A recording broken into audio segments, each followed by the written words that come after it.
Alhamdulillahi Rabbil Alamin. Nahmaduhu wa nasta'inuhu wa nastaghfiruh. Wa na'udzu billahi min syururi anfusina wa min sayyiati a'malina. Man yahdihillahu fala mudilla lahu wa man yudlilhu fala hadiya lahu. Wa asyhadu an la ilaha illallah wa asyhadu anna Muhammadan 'abduhu wa rasuluh. Subhanaka la ilma lana illa ma 'allamtana innaka antal alimul hakim. Wala haula wala quwwata illa billahil aliyyil azim. Amma ba'd. Pertama sekali marilah kita sama-sama memanjatkan kesyukuran kita kepada Allah Subhanahu wa taala kerana pada malam yang mulia ini Allah Subhanahu wa taala memberikan kita peluang untuk sama-sama kita menunaikan solat fardul maghrib secara berjemaah. Dan Allah Subhanahu wa taala masih lagi memberikan kita kesempatan untuk kita i'tikaf, duduk menetap dengan kita mengisi waktu untuk menunggu Isya ini diadakan kuliah. Mudah-mudahan memberi kebaikan dan juga manfaat istifadah kepada kita semua.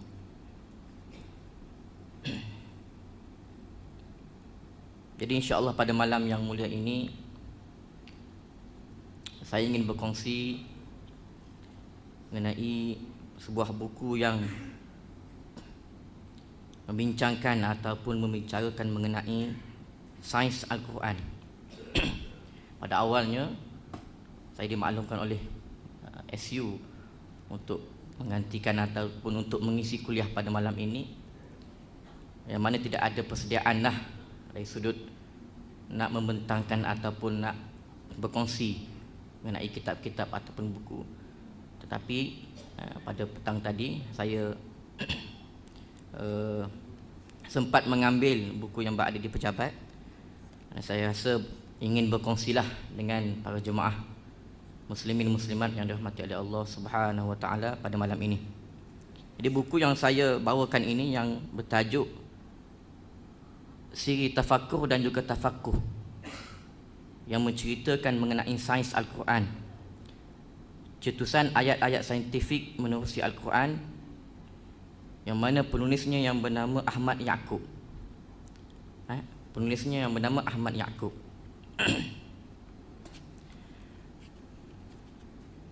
Jadi mungkin kita tak biasa dengar nama penulis Ahmad Yaqub.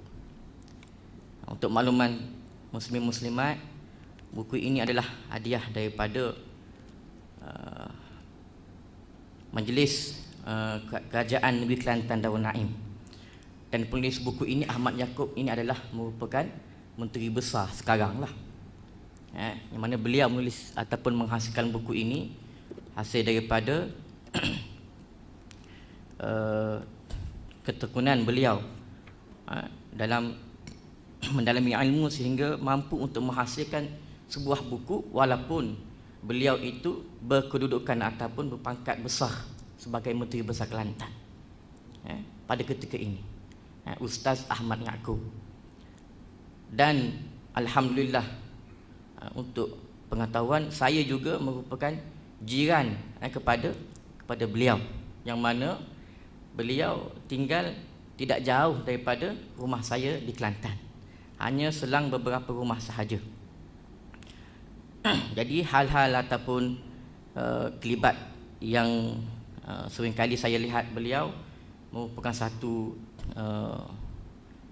panduan lah ataupun tunjuk ajar, pedoman untuk kita melihat sudut tubuh yang bukan sahaja memegang jawatan yang tinggi dalam pengurusan pentadbiran, tetapi dalam bab ilmu pun beliau boleh menunjukkan satu contoh role model yang terbaik.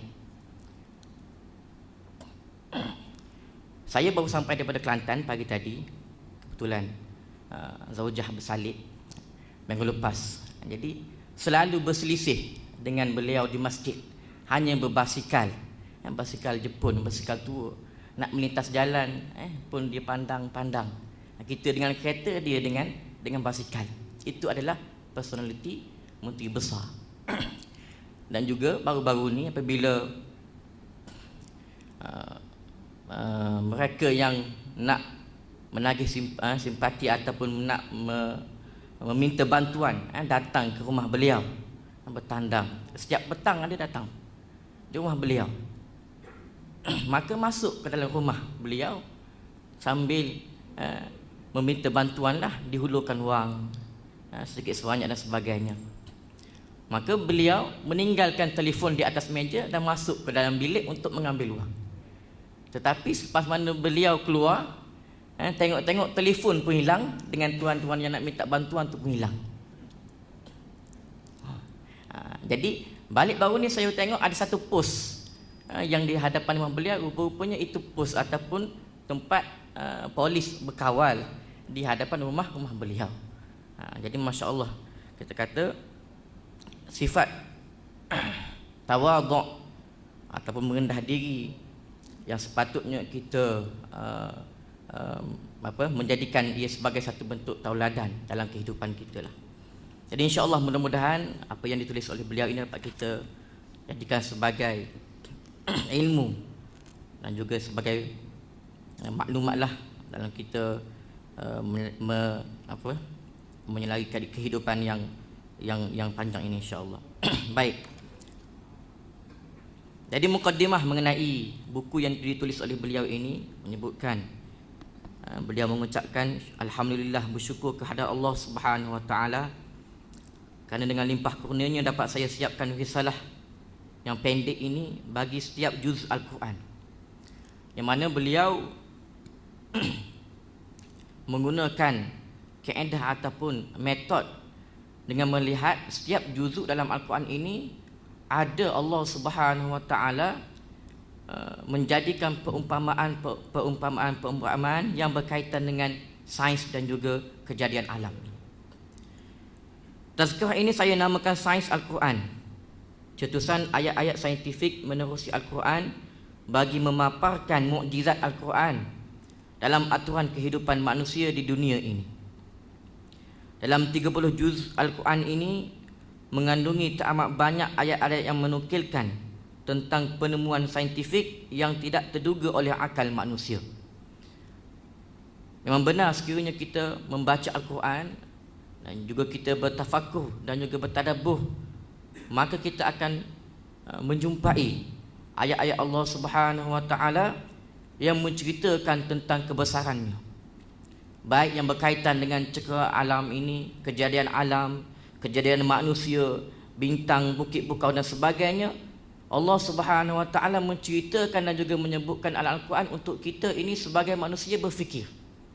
Sebab itulah dalam Al-Quran ini selain Allah Subhanahu wa taala menyuruh kita mengamalkan dan juga kita membaca Al-Quran sebagai salah satu bentuk ibadah bagi manusia, yang terlebih utama adalah untuk kita bertadabbur, kita bertafakuh mengenai apa yang Allah Subhanahu wa taala sebutkan. Banyak ayat Al-Quran yang menyebutkan mengenai tafakuh dan juga tadabbur ini. Kalau kita lihat dalam Al-Quran, Allah Subhanahu wa taala menyebutkan a'udzubillahi minasyaitonir rajim. Inna fi khalqis samawati wal ard wa ikhtilafil laili wan nahar la ayatin liulil albab alladzina yadhkuruna Allaha qiyaman wa qu'udan wa ala junubihim wa yatafakkaruna fi khalqis samawati wal ard rabbana ma khalaqta hadza batila subhanaka faqina azabannar.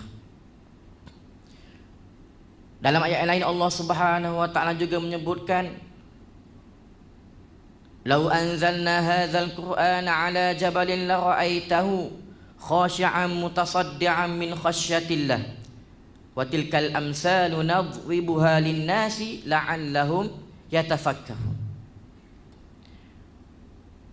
Dalam ayat lain juga Allah Subhanahu wa taala sebutkan afala yatadabbarunal qur'an am ala qulubin aqfaluha. Begitu banyak ayat Al-Quran yang menyebutkan kalimah-kalimah tafakkuh ataupun tadabbur, ataupun yang kita sebut yang seerti ataupun mufradat yang sama makna dengan perkataan tafakkur ini. Dia kalau kita belajar bahasa Arab ni banyak perkataan mufradat atau perkataan seerti. Tafakkar asal daripada perkataan fakkara, berfikir. Tadabbara, tadabbur. Tafaqqaha, tafaqquh. Ta'aqqula, ta'ammula, itu semua perkataan-perkataan yang hampir sama ertinya, tetapi dari sudut pandangan lain mempunyai makna yang berbeza. Mungkin lebih mendalam, mungkin lebih bersifat general semata-mata. Itu makna. Sebab itulah bahasa Al-Quran ini, bahasa Arab ini, maknanya begitu luas.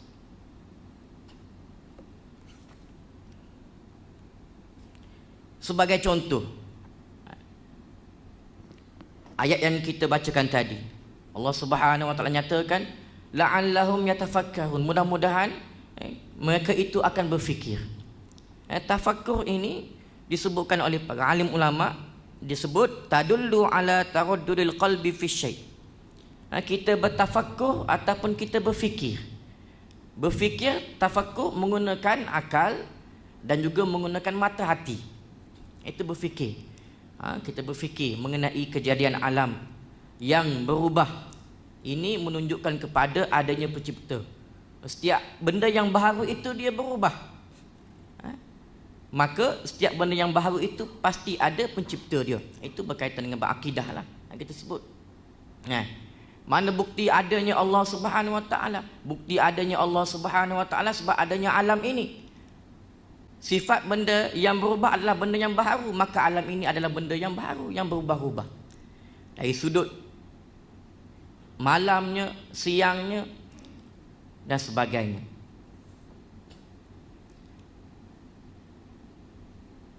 Adapun makna tadabbur ataupun tadabbur ni disebutkan oleh ulama, yaqsudu biha an-nazar fi awaqibul umur.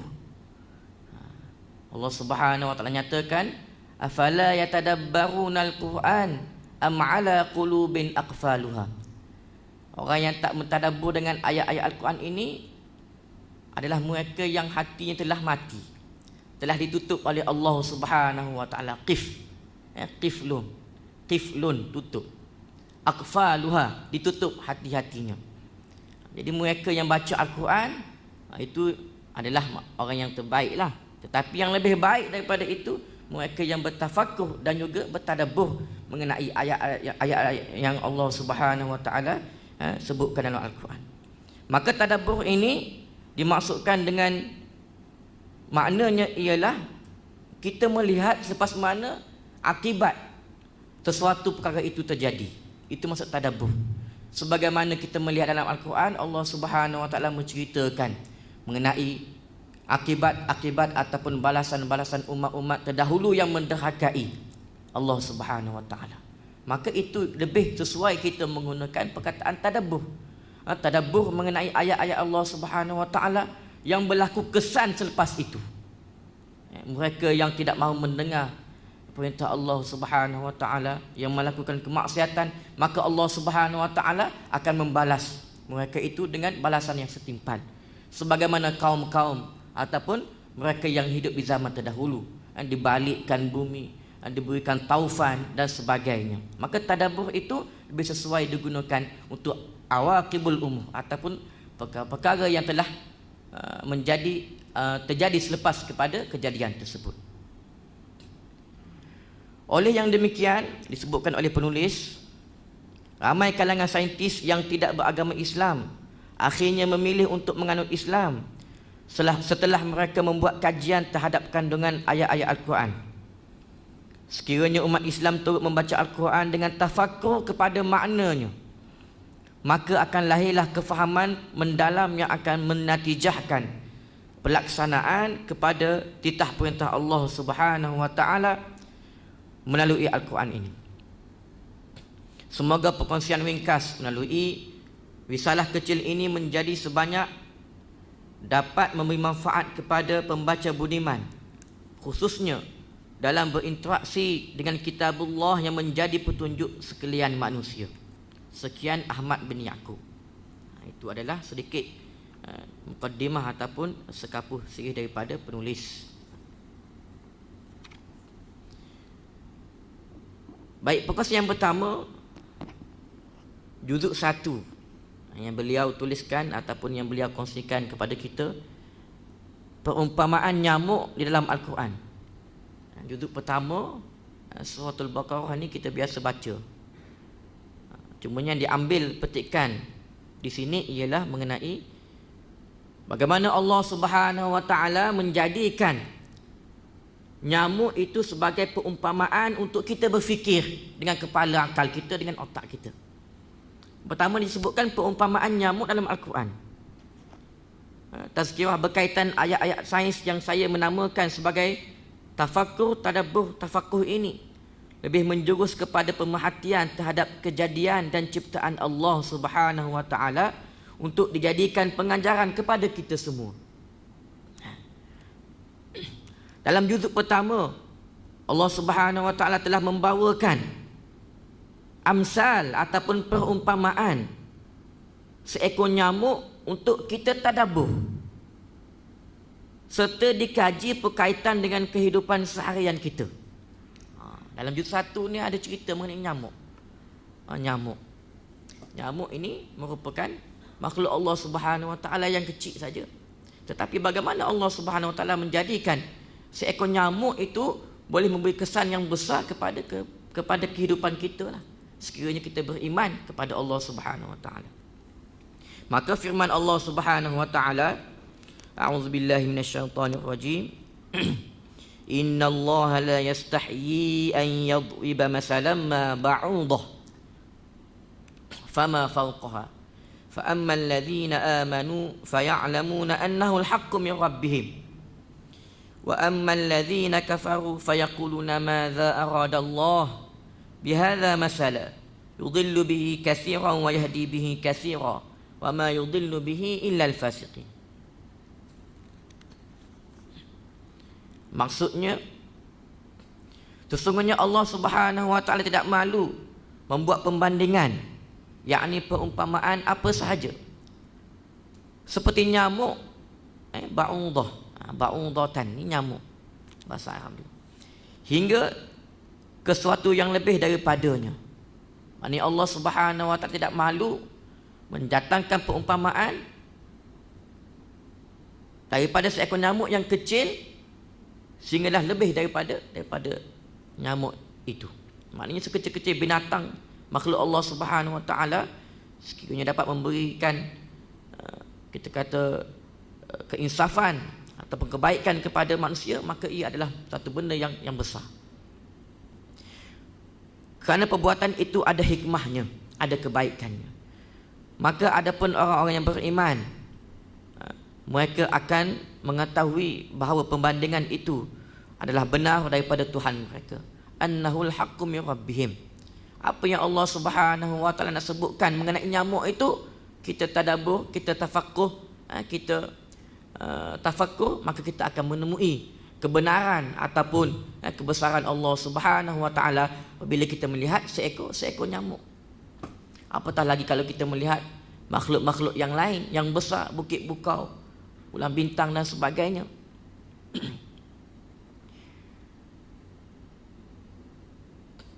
Maka, dan kalau mereka yang kafir pula, maka mereka akan berkata dengan perumpamaan yang Allah Subhanahu Wa Taala datangkan itu, apakah maksud Allah membuat perbandingan dengan ini? Jawabnya, Tuhan akan menjadikan ramai orang yang sesat dengan sebab perbandingan itu, dan akan menjadikan ramai yang mendapat petunjuk dengan sebab itu. Dan Tuhan tidak akan menjadikan sesat dengan sebab perbandingan itu, melainkan orang yang fasik sahaja. Jadi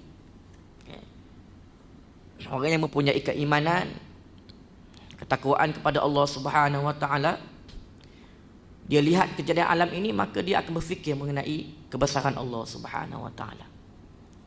Itu yang tafakkur kita sebut, tadabbur. Buktinya apabila kita lihat kejadian alam ini, pernah tak kita puji Allah Subhanahu Wa Taala?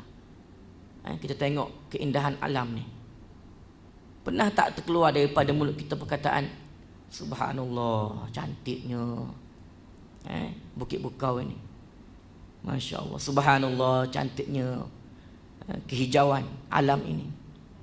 Subhanallah, cantiknya malam ni, tak keluar mulut kita. Tetapi bagi mereka yang hatinya dipenuhi dengan keimanan, Allah Subhanahu wa taala campakkan ketakwaan, keimanan, maka itulah akan menatijahkan di bibir mulut mereka. Kita tak. Sebab apa? Sebab kita ni dah banyak diselaputi dengan dunia.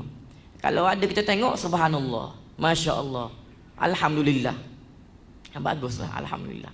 Tapi tanya kita lah, tanya dada, tanya tepuk dada kita, tanya, pernah tak keluar daripada mulut kita ini perkataan-perkataan itu, perkataan-perkataan, lafaz-lafaz yang memuji Allah Subhanahu wa taala?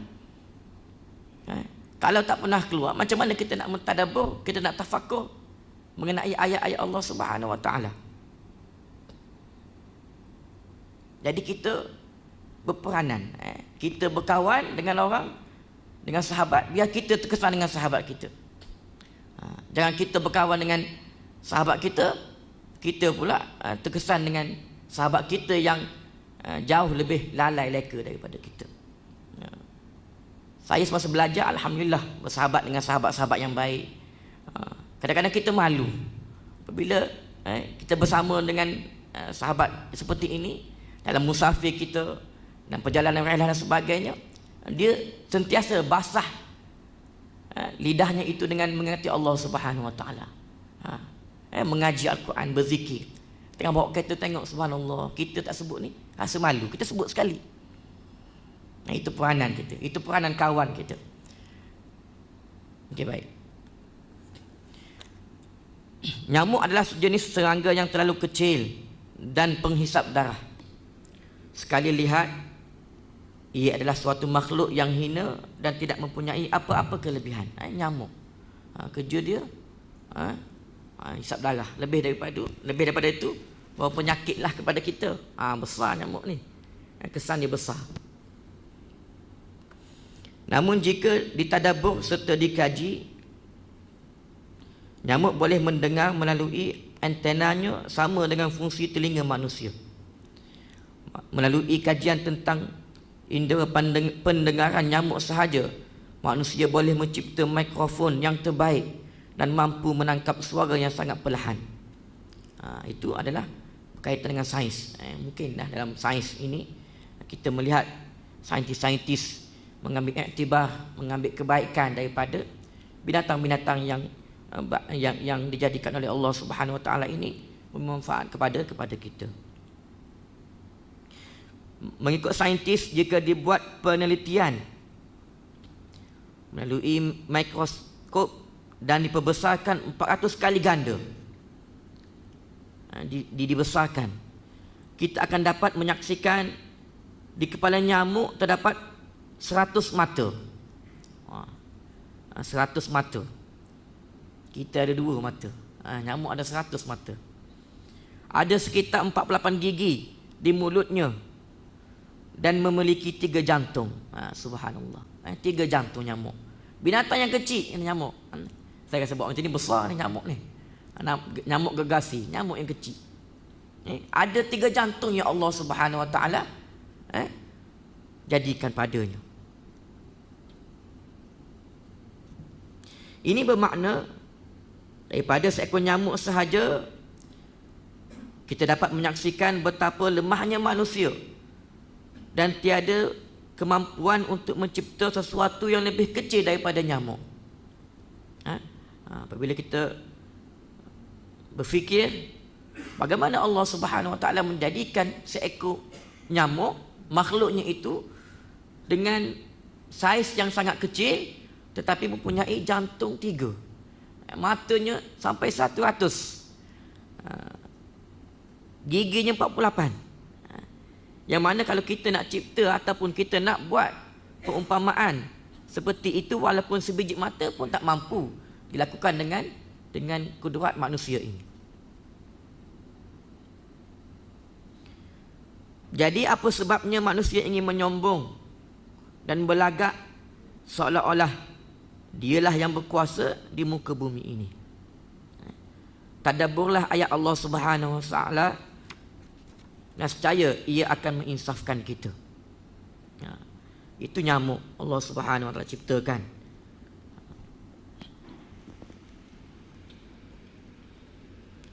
Nyamuk ni kadang-kadang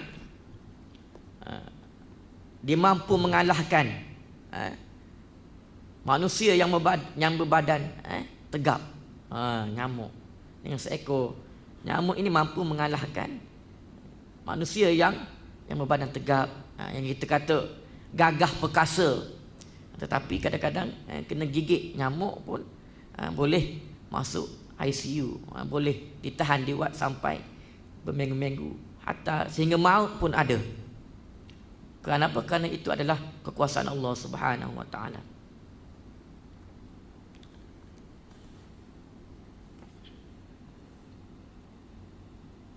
Jadi orang yang beriman ini, apabila disebutkan perumpamaan seperti itu, banyak.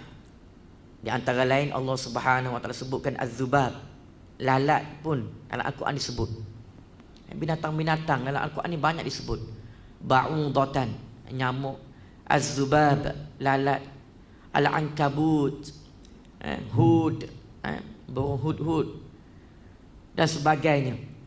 Maka semua binatang itu adalah makhluk Allah Subhanahu wa taala dan ada kebaikan-kebaikan dan juga sebab-sebab yang Allah Subhanahu wa taala ciptakan di atas dunia ini untuk kita jadikan sebagai manfaat, kebaikan, apa sahaja kebaikan yang boleh kita ambil daripada seekor binatang walaupun ia merupakan seekor nyamuk. Seekor nyamuk. Okay, baik, seterusnya juzuk yang kedua disebutkan mengenai kematian adalah satu peringatan. Tafakur kali ini memfokuskan keagungan serta kuasa Allah Subhanahu wa taala dalam membangkitkan semula orang mati. Dalam juzuk kedua ada dinyatakan melalui sepotong ayat berkenaan kisah penduduk sebuah kampung yang lari daripada penyakit taun kerana bimbangkan kematian. Lalu setelah berhijrah ke perkampungan lain, Allah mematikan mereka. Seorang Nabi yang melalui kawasan berkenaan, dikatakan namanya adalah Nabi Syam'un, telah berdoa agar Allah Subhanahu wa taala menghidupkan mereka semula. Kisah ini dirakamkan oleh Allah Subhanahu wa taala melalui firman-Nya, a'udzubillahi minasyaitonirrajim. Alam tara ilal ladzina kharaju min diyarihim wa hum ulufun hadaral maut faqala lahumullahu mutu thumma ahyahum innallaha ladzu fadlin 'alan nas walakinna aktsaran nas la yashkurun. Mati adalah satu peringatan. Kematian itu satu benda yang pasti, dan ia adalah benda yang akan datang secara mufajaatan, tiba-tiba ataupun mengejut. Tiba-tiba ataupun mengejut.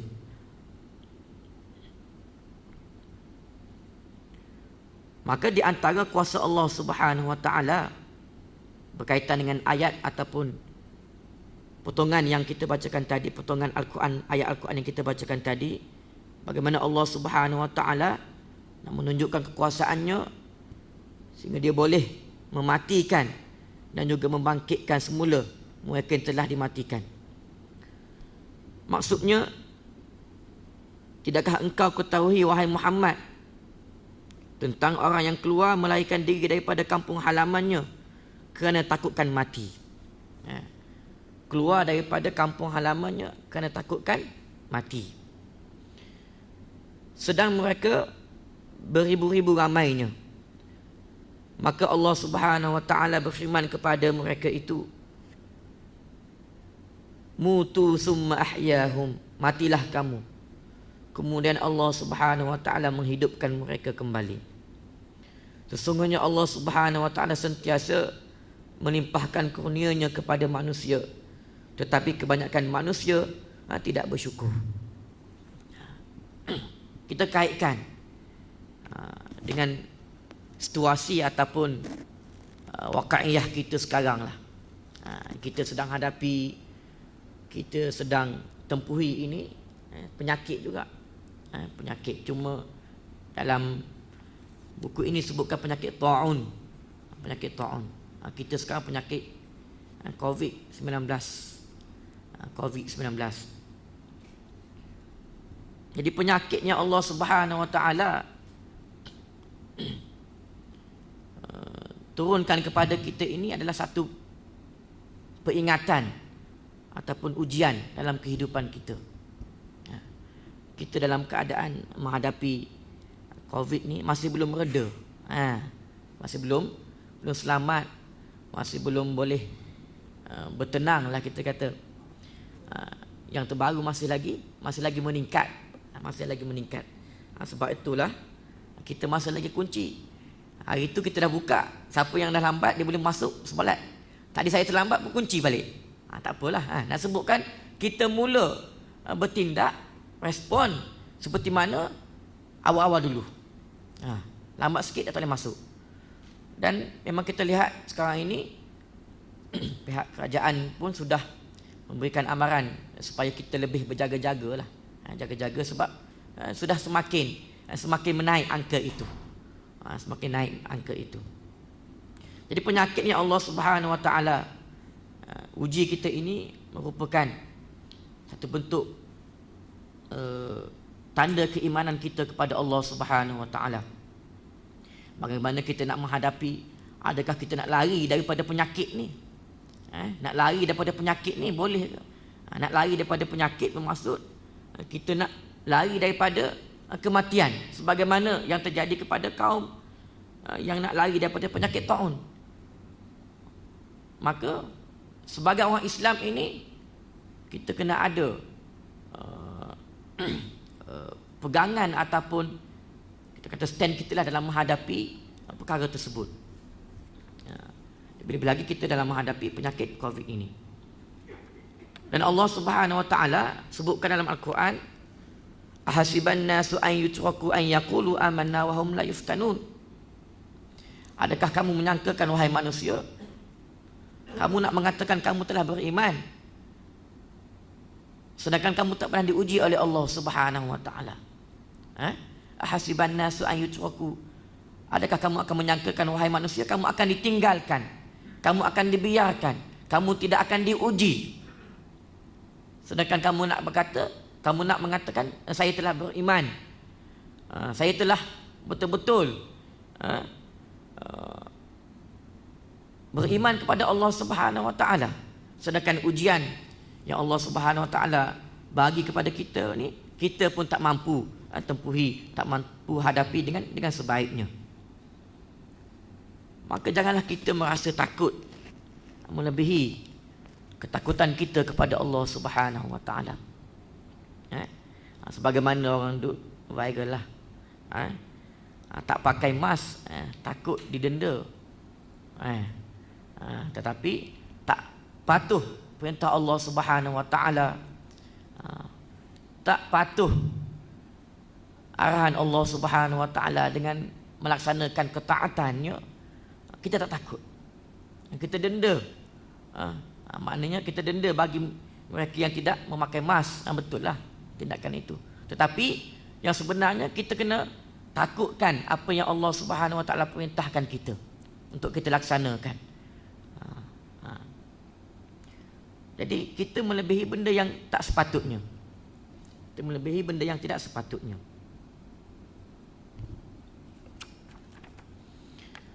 Setengah riwayat menyatakan jumlah mereka mencecah 30,000 orang. Dan ada pendapat jumlah mengatakan jumlah mereka 4,000 dan 8,000 orang. Mereka enggan keluar berjihad kerana takutkan mati. Lantas Allah Subhanahu Wa Taala mematikan mereka dan menghidupkan semula agar mereka melihat kekuasaan Allah Subhanahu Wa Taala dan menjadi hamba yang bersyukur. Sangat mudah bagi Allah Subhanahu Wa Taala menghidupkan semula orang yang mati walaupun jasad manusia sudah hancur. Kita semua maklum apabila seseorang manusia mati, jantung berhenti mengepam. Jantung berhenti mengepam darah ke seluruh anggota badan. Sel-sel darah, sel-sel badan tidak lagi menerima oksigen yang diangkut oleh darah. Akibat ketiadaan oksigen, semua sel akan mati. Itu proses ataupun bagaimana keadaan dalaman badan manusia ini akan beroperasi. Kematian sel bermula daripada sel otak dan berakhir pada sel kulit. Setelah manusia yang mati dikebumikan, jasadnya semakin hari akan hancur, dimakan bakteria dan serangga di dalam kubur. Apa yang tinggal hanya tisu-tisu keras seperti tulang dan gigi. Akhirnya tulang juga akan hancur. Baru-baru ni digempurkan tanah kubur ataupun kubur berdarah dalam 2-3 hari lah di Kedah. Betul, di Kedah ni, orang Kedah, haji orang Kedah. Jadi orang tanya pada saya juga, macam mana Ustaz kubur berdarah ni, masuk akal tak masuk akal? Jadi benda itu adalah takdir Allah Subhanahu Wa Taala, kekuasaan Allah Subhanahu Wa Taala.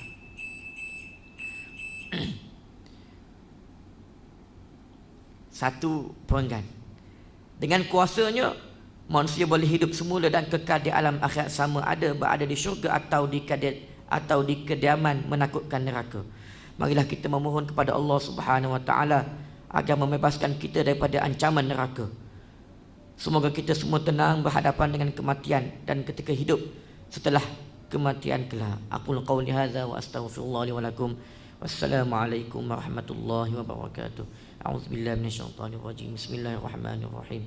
Alhamdulillahirabbil alamin. Wassalatu wassalamu ala asyrafil anbiya wal mursalin wa ala alihi wa sahbihi ajma'in. Fafahamnaha Sulaiman wa kullan atayna 'ilman wa hukma. Sakharna ma'a Daud al-jibali yusabbihna wat-tayr wa kunna fa'ilin. Wassallallahu ala sayyidina Muhammad wa ala alihi wa sallam. Alhamdulillahirabbil alamin.